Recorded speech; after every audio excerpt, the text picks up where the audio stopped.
Buongiorno cari amici, benvenuti anche oggi nel canale vostro Marietto Veneziano. Oggi parleremo delle fasi lunari, calante, crescente, crescente, calante. Ma prima di fare questo, il vostro Marietto Veneziano vi chiede di iscrivervi al canale YouTube di Hildegard, al canale YouTube del vostro Marietto Veneziano, di venirci a trovare nei nostri gloriosi gruppi Facebook, è inutile dirvi che i migliori iscritti del pianeta Face ce li abbiamo noi, e in più di venire anche nel social Telegram, dove nel gruppo degli magici arcieri Bertoldini, Hildegard e Marietto Veneziano, coadiuvati da Milas, tengono un percorso esoterico gratuito. Mi raccomando, se avete problemi a entrare in Telegram, chiedete a Milas, che è sempre disponibile ad aiutare.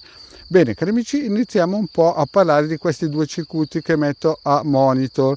Il primo è quello con solo 3 lune e il secondo è quello con 4, un po' più completo, e li metto qui in sovraimpressione così che capiate un po' di cosa sto parlando, e potete poi scaricare gratuitamente nei gruppi Facebook dove già il Marietto li ha piazzati nei giorni scorsi.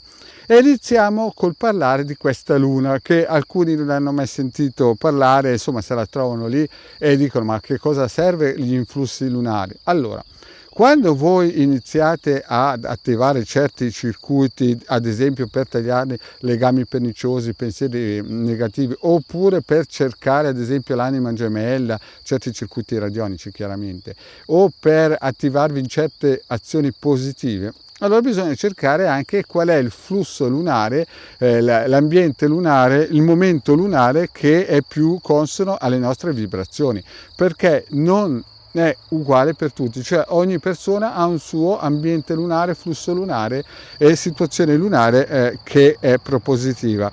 Quindi ogni persona ha qualcosa di suo in modo prettamente particolare, quindi non esiste una persona che ha gli stessi bisogni a livello vibrazionale. Esatto, ogni persona è a sé. E allora il vostro Marietto ha creato questi due quadranti radiostesici proprio per valutare. Ad esempio, quando abbiamo la luna che cresce, è adatta per l'ampiezza, per espandersi, per lavorare sul sé, per fare in modo che riusciamo a conquistare nuove vette spirituali, per fare in modo che riusciamo a trovare la nostra anima gemella, per fare in modo che i nostri progetti, ad esempio lavorativi, accolgano meglio la situazione, in modo che tutto sia più propositivo e che venga verso di noi in modo forte, perché la luna, quando si amplifica, quando cresce, ci dà queste vibrazioni. E quindi nel punto massimo di luna piena chiaramente avremo questo periodo di massima esponenzialità di forza. Quindi quando voi dovete fare dei progetti per cercare l'anima gemella, per avere degli influssi positivi per opere di espansione, chiaramente si va a cercare la luna crescente. Invece quando noi vogliamo tagliare situazioni perniciose, pensieri autodistruggenti, autofatture o situazioni degradanti nel nostro piano vibrazionale, allora useremo la luna decrescente.